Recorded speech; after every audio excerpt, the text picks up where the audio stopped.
Welcome to the World Poetry Day edition of E Central right here on News Central TV. Now, on today's show, I'm bringing you some of the biggest entertainment stories making the news right now. And since it's World Poetry Day, I have a special guest joining me from Pretoria, South Africa. Trust me when I say it's going to be a very great show. And I just might have a very friendly surprise for you at the end of the show. Let's see how it goes. That said, let's take a quick breather and get right into it. I'm JJ Raymond.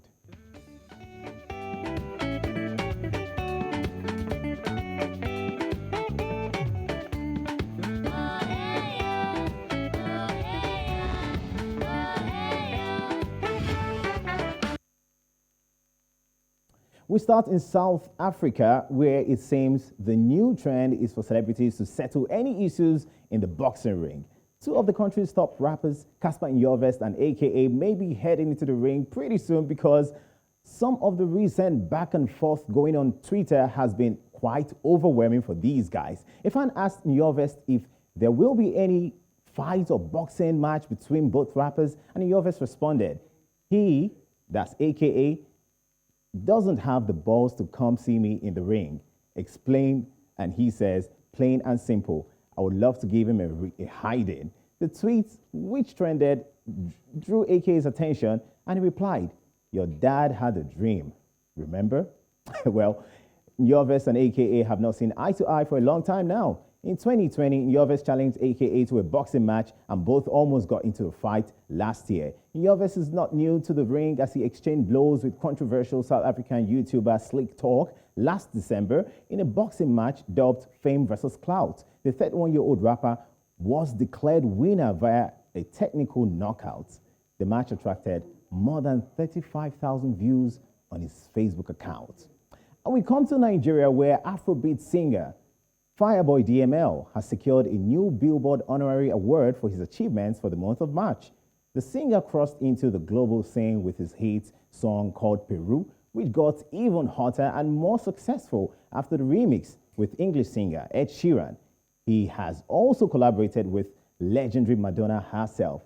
And in a Billboard interview we just held, Fireboy talked about how he felt working with Wande Cole. He said, it's surreal. Honestly, watching myself grow into making a song with my inspiration. It was a moment I realized, you're actually doing something great. And I consider him like the greatest Afrobeats artist to me. He brought something that was missing in Afrobeats for a while. He brought souls. And that for me, I will always give him that respect.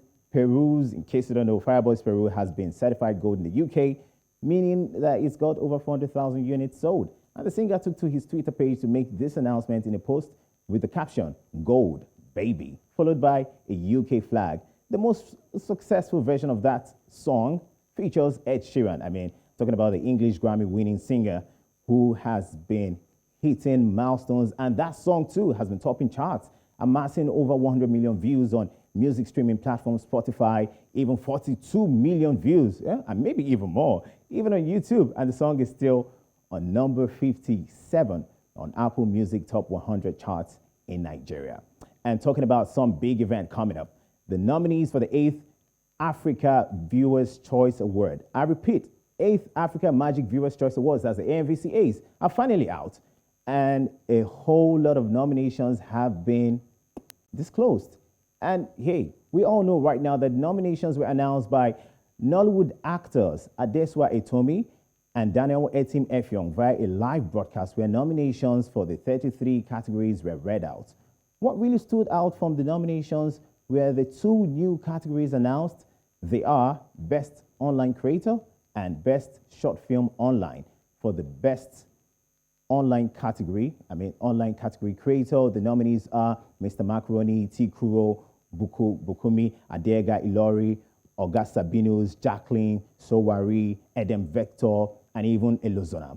And for the Best Short Film Online, Mary Nsikana Basi Uyo was nominated for Something About Z. Abimbola Craig was nominated for Fractured, and Ozo Uche for Onje Ale. Nicholas Big Sean or Big Gun Nati for the movie called Koro. Korede Olayinka for Kiton.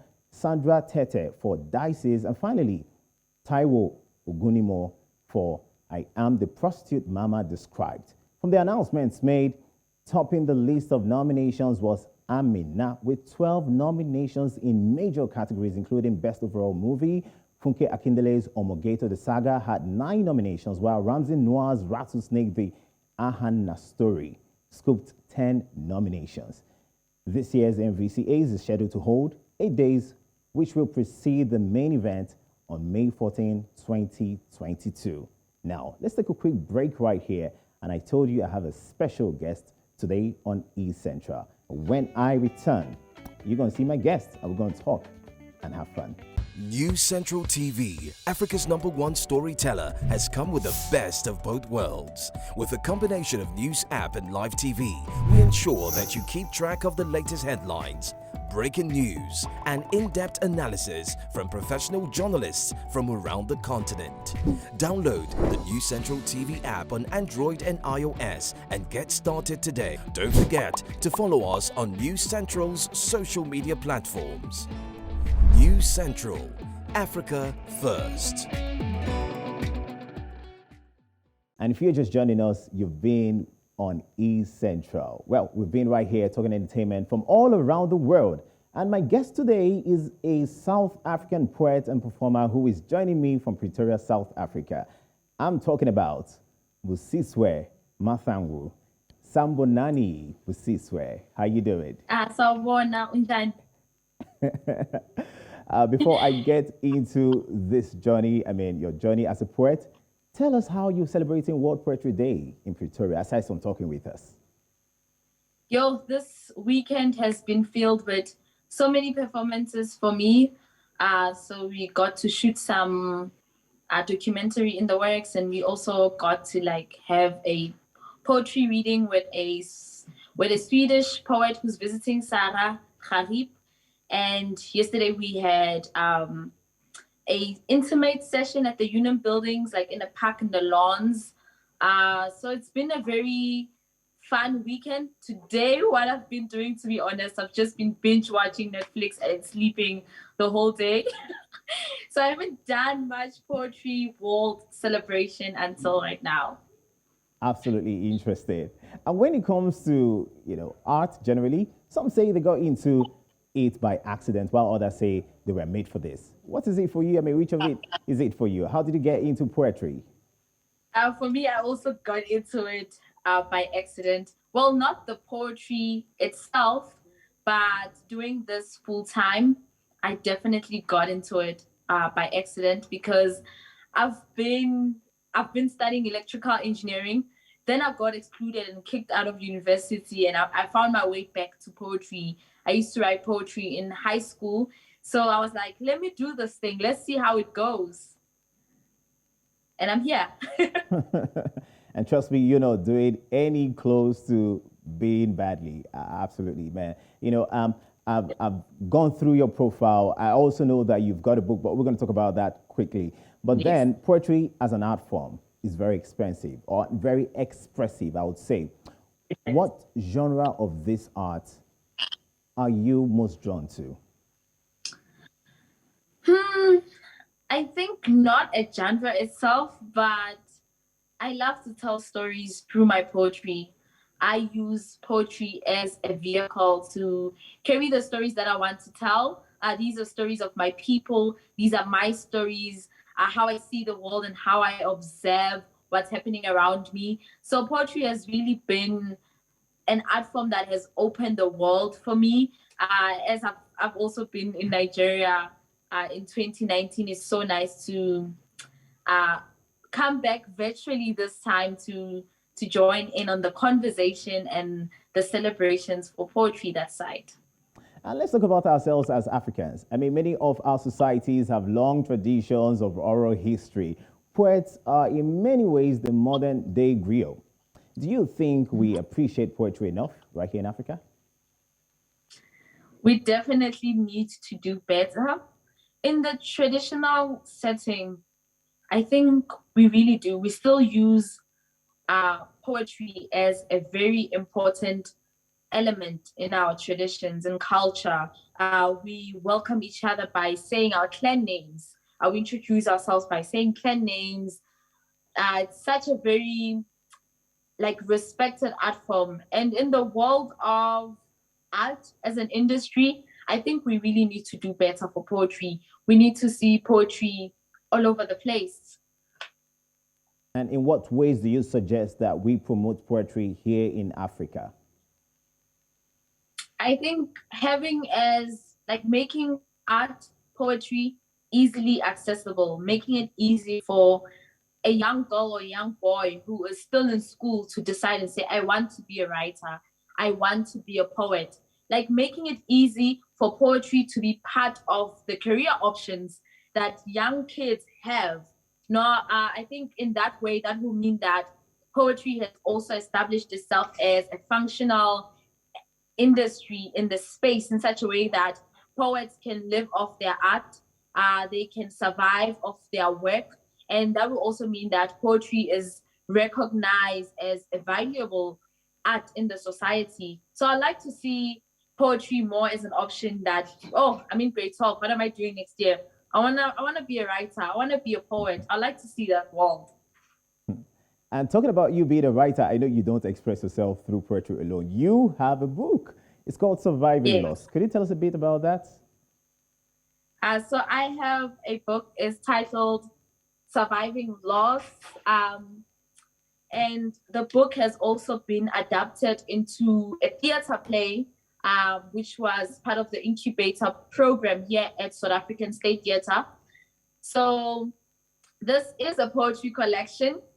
But it's been such a gift to see all of my work in one place, to be able to open my book and say, oh, I'm going to read this poem, I'm going to do this work that's in this book. It's just been something that I never thought would be possible for me.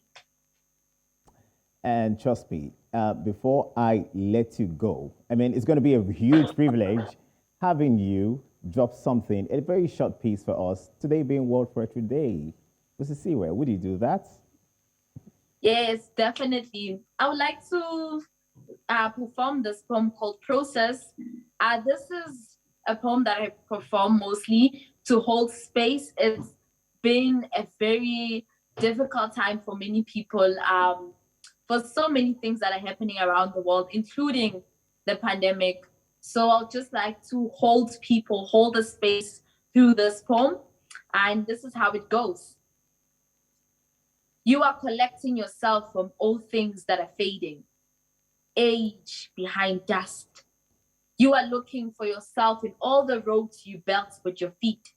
Some paths were already there. Some you shaped with your hands, and the thorns remained as a reminder. Some of your footprints are filled with mud. You cannot see them without breaking your back. You are tired. Tired feels like slowly wilting. Tired means rest your bones for now. In your rest, you begin to count all the things you lost to the mud. The spoon you used to eat gravy, the straps of your bra, your ninth finger, someone, everyone, yourself. You count loss until you are ash. You cry. Ash becomes wet. Ash never becomes paste. You fold into a ball and learn to survive alone. Someone stabbed you, dragged you to this place. Your footprints are not on the ground. Your body is under your bed. You are learning sleep again. On the 10th day, you're still teaching your eyes how to close. Stay there. Heal. Go outside. Heal. Don't move. Heal. Do what healing calls you to do. Sometimes it won't call you to do anything. Thank you so very much, Mrs. Siwe. Really do appreciate that. Quite motivational, inspiring, pretty strong from a beautiful lady like you. Thank you. Thank you. And hey, to you too who's watching, thank you for celebrating World Poetry Day with me. And after the break, we'll get into the biggest international stories that you may just have to know right now. Stick around.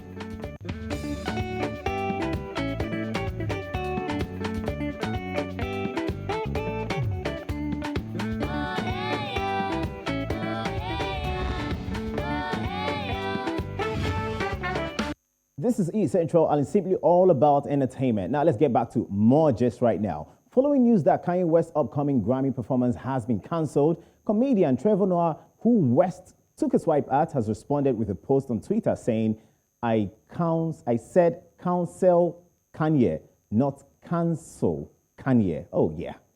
I hope I got that right. Counsel and cancel. What a huge difference. Well, Noah has been linked with Kanye West being pulled from the Grammy Awards performance lineup since he is the host of this year's ceremony. A source close to Dave, the Daily Show host, said he never asked the Grammys to ban Kanye from performing.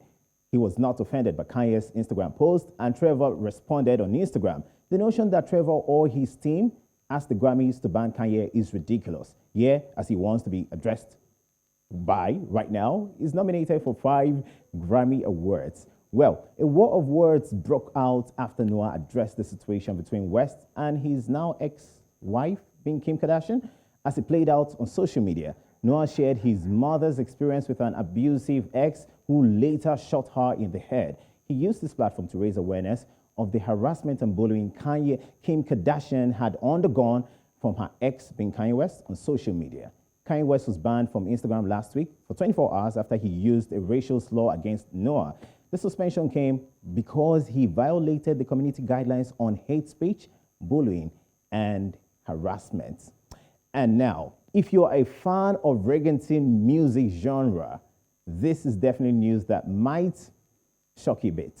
I mean, it might just make you sad. We're talking about Puerto Rican rapper, singer, and songwriter Raymond Luis Ayala Rodriguez. I know you know him as Daddy Yankee. He has announced that he is retiring from music after the release of his 7th album and first album in 10 years, titled Legend Daddy.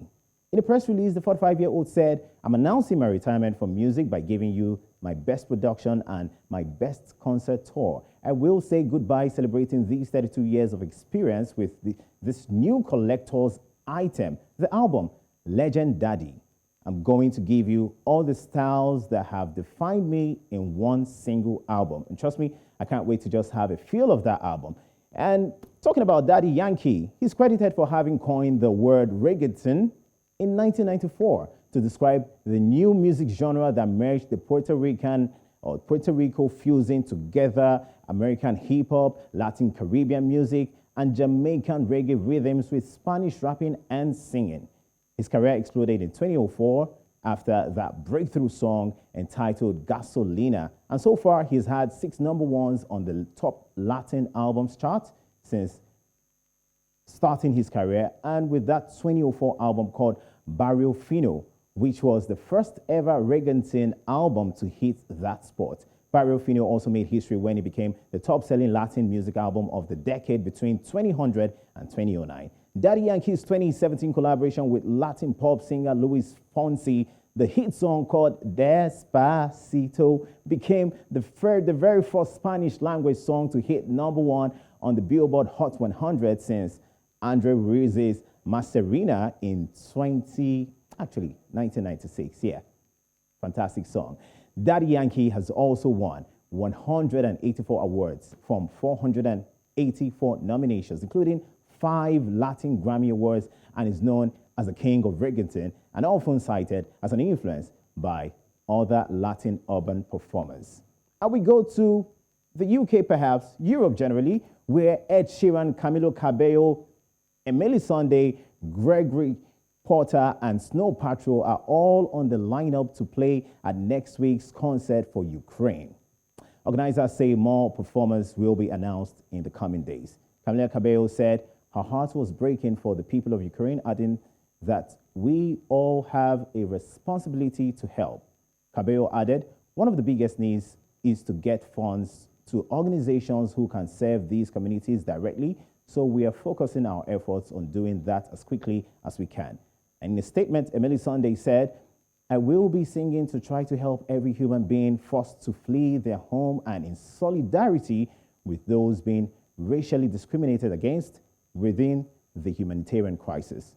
Proceeds from the concert, you should know, will be channeled to Disasters Emergency Committee's Ukraine Humanitarian Appeal, which is providing food, water, shelter, and medical resistance or assistance to refugees in Ukraine and the neighboring countries.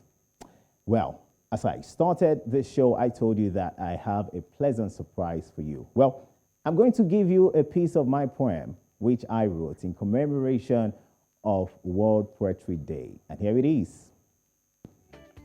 I visit you when it's dawn, but you make me beg when it's dawn.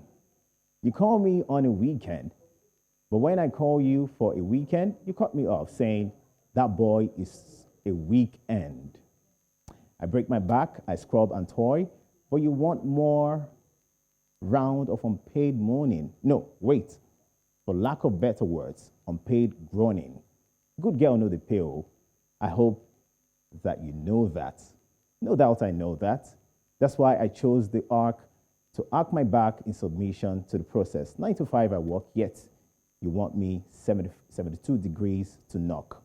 What would it take if I told you that I just need one piece of minutes in peace? Or perhaps, would you rather want minutes of silence? What would it take to you? What would it take you to let me drink water drop cup? Or just would prefer I drink water drop dead? I guess what I'm saying is live and let live. Every penny matters. Skilled and unskilled workers deserve their wages. Until next time, I'm JJ Rayburn, and I hope you did enjoy that piece of me from my head. This is E Central. Thanks for watching.